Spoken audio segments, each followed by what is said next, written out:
অসমৰ এটা এবঅৰিজিনেল কমিউনিটিৰ ভিতৰত চুতীয়া কমিউনিটি এটা এবঅৰিজিনেল কমিউনিটি।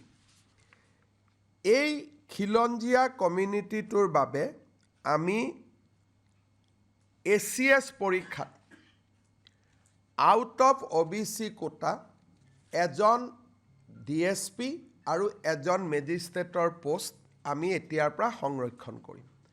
আগতে এই সুবিধাটো মৰাণ আৰু মটক কমিউনিটিক দিয়া আছিলে।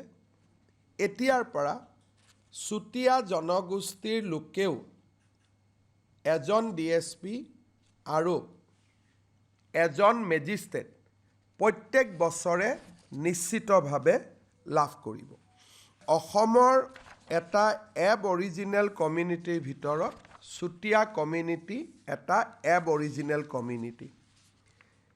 এই খিলঞ্জীয়া কমিউনিটিটোৰ বাবে আমি ACS পৰীক্ষাত আউট অফ OBC কোটা এজন DSP আৰু এজন মেজিষ্ট্ৰেটৰ পোষ্ট আমি এতিয়াৰ পৰা সংৰক্ষণ কৰিম।